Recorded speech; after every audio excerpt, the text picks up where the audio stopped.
Welcome back. आपकी अदालत में आज जनता के इल्जामात की सफाई दे रहे हैं कांग्रेस पार्टी के महासचिव दिग्विजय सिंह।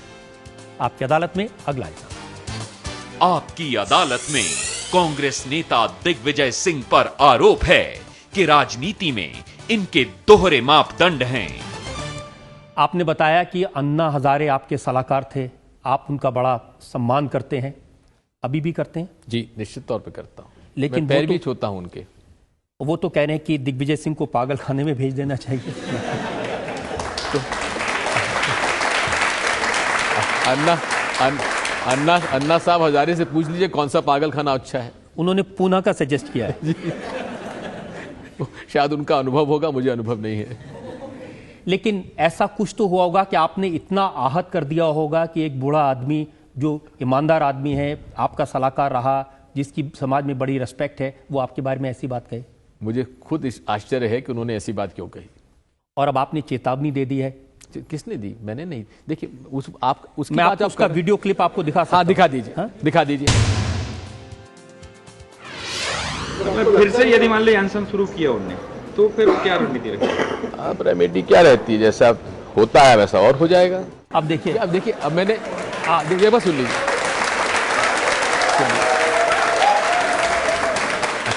ये आपने वीडियो क्लिप, क्वेश्चन क्या था और क्या दिखाया उसमें अलग है।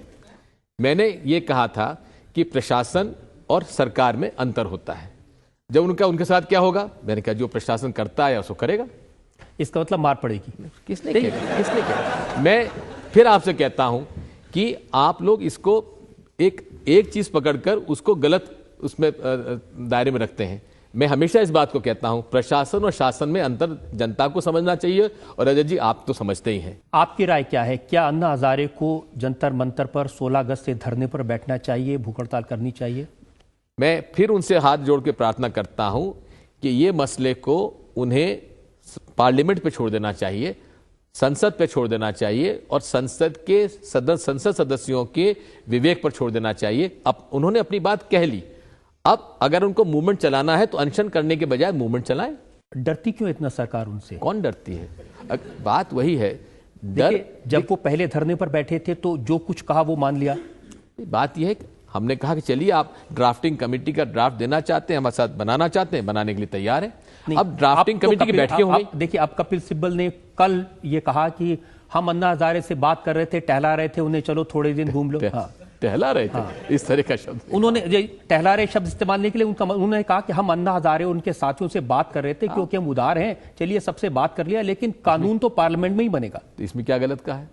लेकिन फिर वो ड्राफ्टिंग कमेटी क्यों बनाई थी? इसलिए बनाएगी कि उनसे राय मशवरा लिया जाए।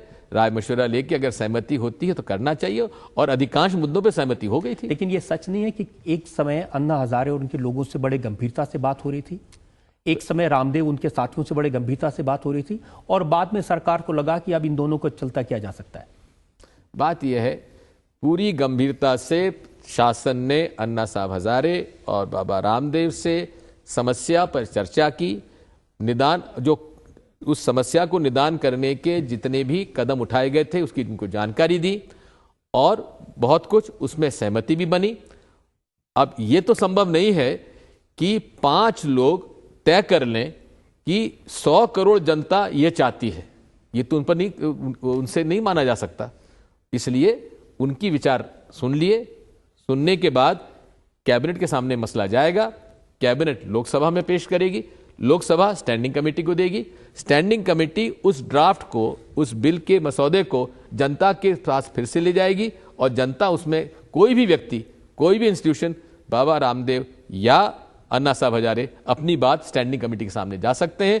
और उस स्टैंडिंग कमेटी में हर पॉलिटिकल पार्टी के नुमाइंदे रहेंगे जो अपनी बात कहें और करके उसमें नियम कानून बनाए, इसमें किसी को आपत्ति नहीं होगी। उनका कहना है कि उसी रास्ते पर बात जा रही है कि पिछले 42 साल से लोकपाल बिल नहीं बन सका, अब फिर अटक जाएगा। बात यह है कि लोकपाल बिल के मामले में चर्चा चल रही है, बनना चाहिए, लेकिन इस बात पर भी ध्यान देना चाहिए कि चुना हुआ प्रधानमंत्री के ऊपर एक ऐसा व्यक्ति ना बैठ जाए जो हो सकता है विदेश के प्रभाव से या और उसके किसी कारणों से, निजी कारणों से 100 करोड़ जनता के चुने हुए प्रधानमंत्री को हटाने का वो आदेश दे दे।